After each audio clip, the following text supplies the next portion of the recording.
Ka-chow! What's poppin', pumpkin heads? It's your boy Sweet Lou back again with the library garden. Commander Riker is in distress. For a few days now, he's been very wilty. We've got some yellowing leaves, and I wasn't sure what to do about it. I thought I'd watered enough. I wasn't sure, so I got this hydrometer to check the soil, and turns out he was dry. This soil is sandier than I expected. I don't know if the drainage is any good at the bottom, so I was worried about overwatering it, but he's dry and it's a heat wave today and the next few days. So I went out and changed my tactics a bit and investigated the soil, see if there's any other bugs. I found something crazy. This like bug nest.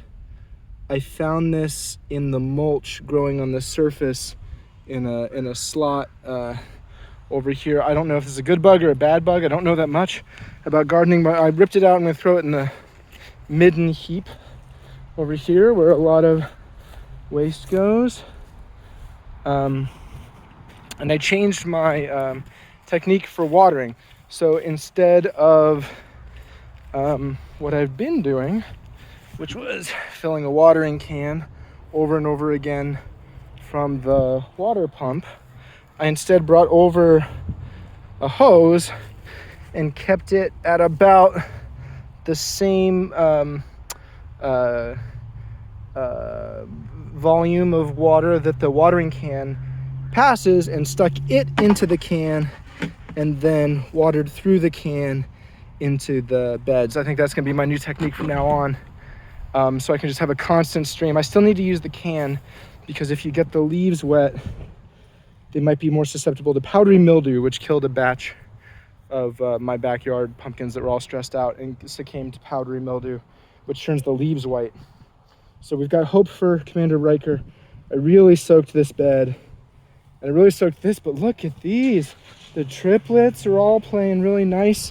They really want to grow. Just in the last couple days, this is searching for where to go. I'm going to train it to sort of go down this pathway. It means there will be spots here where you won't be able to walk without stepping on pumpkins, but they want to grow and they want to take over land, and we can't do an arch. So I will take these little kebabs and place them lower once these are a little bit lower, so we can train it to go the way we want it to go.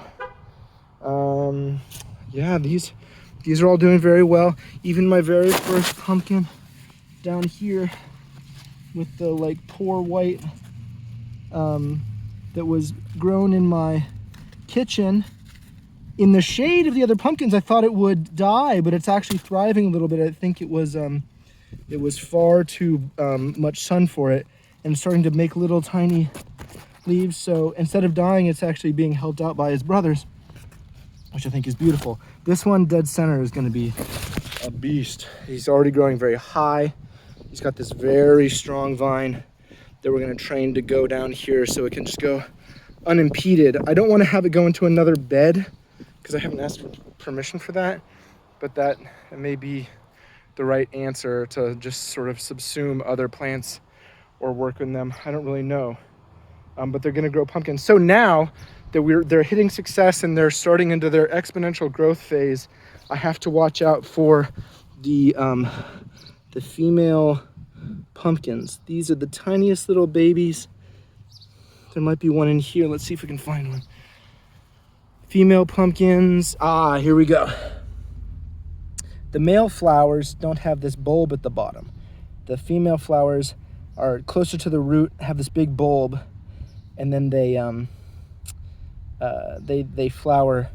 So I don't live at the garden. I have to come out and check in the afternoons and make a bet if a flower is going to bloom the next morning, and then make it out here between 6 and 10 a.m.